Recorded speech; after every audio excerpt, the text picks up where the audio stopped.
വരാൻ പോകുന്ന നിയമസഭാ തെരഞ്ഞെടുപ്പിൽ UDFിലെ ഘടകകക്ഷികളെക്കുറിച്ച് നമുക്ക് നോക്കാം. അത് വലിയ പ്രശ്നം തന്നെയായിരിക്കും.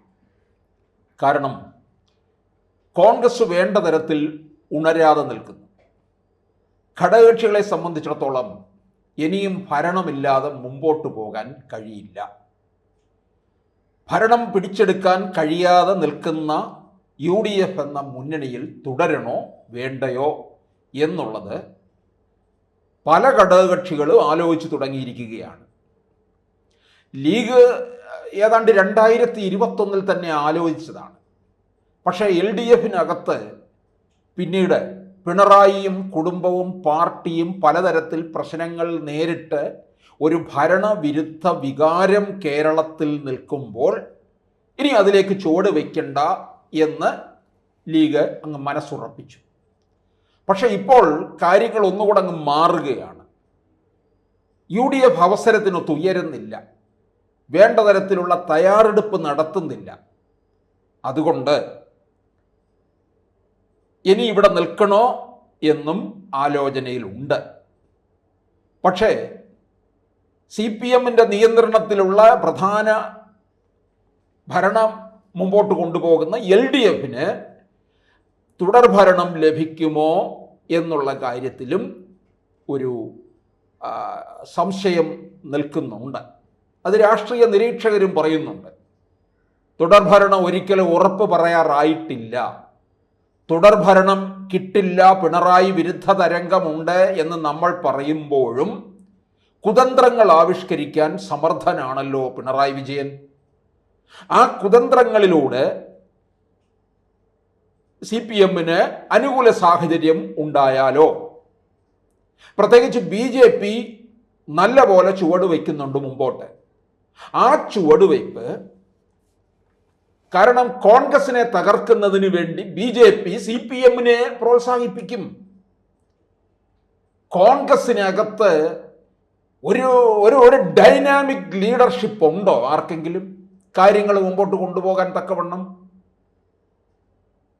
ചെന്നിത്തല ഒരു വഴിക്ക്, സതീശൻ ഒരു വഴിക്ക്, സുധാകരൻ ഒരു വഴിക്ക്, ഇങ്ങനെ 4 പേരും 40 വഴിക്ക് പോകുന്ന ഒരു ഗുണം പിടിക്കാത്ത ഒരു പാർട്ടിയായി കോൺഗ്രസ് മാറുകയാണ് ചെയ്യുന്നത്.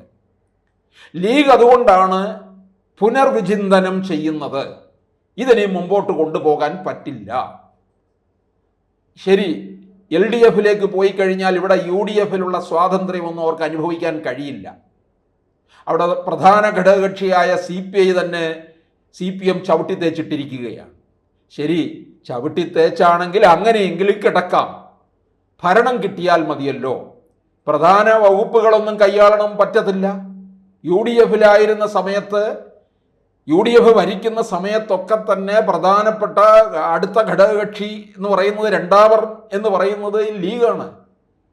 വ്യവസായം, വിദ്യാഭ്യാസം, പൊതുമരാമത്ത് പോരെ, കച്ചവടം ചെയ്യാൻ പറ്റിയ പ്രധാനപ്പെട്ട 3 വകുപ്പുകൾ ലീഗിൻ്റെ പോക്കറ്റിലാണ്.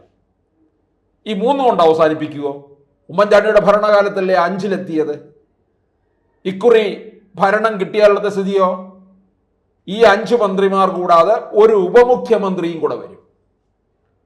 പിന്നെ വടക്കോട്ട് ഏത് ഭാഗമാണ് ഇവർക്ക് കൂടുതലുള്ളത് അവിടം കൂടെ ഒരു ജില്ലയാക്കി മാറ്റാനും ശ്രമം നടക്കും.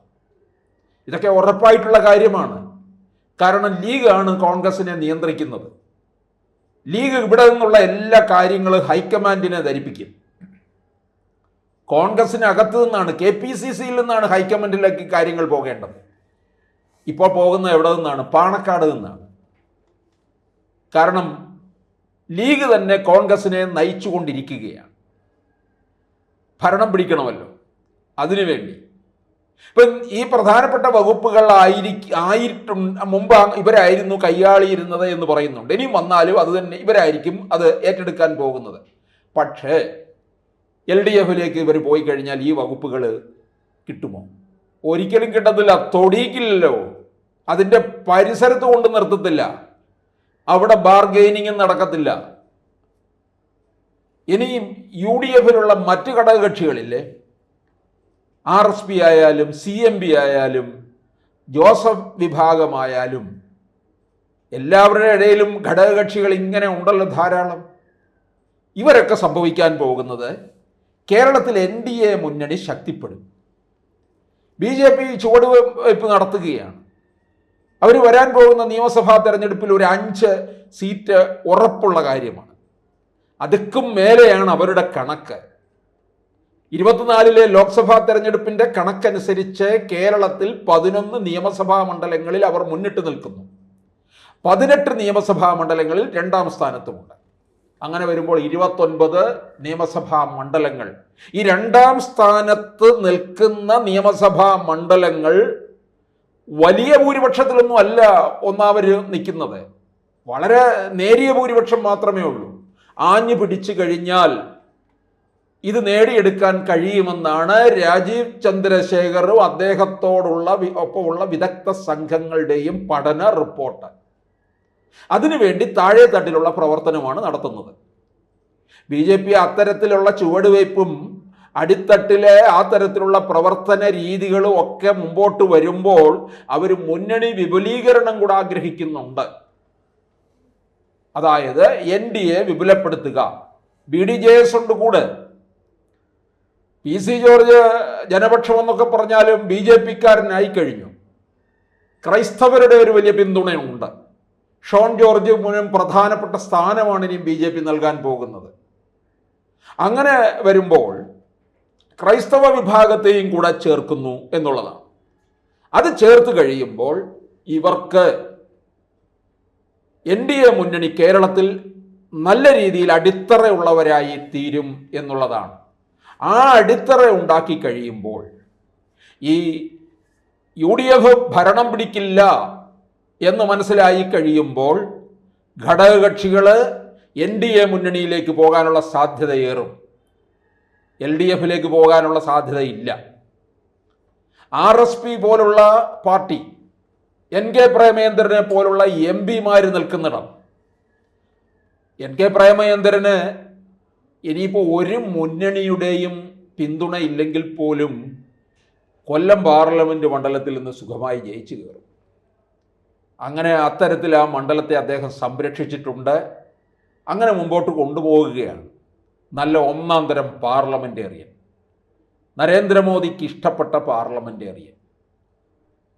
അവർ തമ്മിൽ കൂടിക്കാഴ്ച വരെ നടത്തിയിട്ടുള്ളതാണ്. ആ കൂടിക്കാഴ്ച മറ്റൊന്നുമല്ല, ഒരു പ്രധാനമന്ത്രിയും MP-യും തമ്മിലുള്ളൊരു കൂടിക്കാഴ്ച. അതിൽ നമ്മൾ മറ്റു പല കാര്യങ്ങളൊന്നും വായിച്ചെടുക്കേണ്ട, ഉടനെ BJP-യിലേക്ക് പോകും എന്നൊക്കെയാണ് പലരും മുമ്പോട്ട് വെച്ചത്. അപ്പോൾ എന്തായാലും ഘടകകക്ഷികളൊക്കെ തന്നെ അതൃപ്തരാണ്. UDF-ൽ അതൃപ്തരായിട്ടുള്ള, അത് 2 മുന്നണിയിലും അതൃപ്തരായിട്ടുള്ള ഘടകകക്ഷികളെ NDA മുന്നണിയിലേക്ക് വന്നു കഴിയുമ്പോൾ ആ മുന്നണി ശക്തിപ്പെടുകയും ചെയ്യും. ലീഗും പോകില്ല എന്നെങ്ങനെ അറിയാൻ പറ്റും? ലീഗിനും മനംമാറ്റമുണ്ടാകും.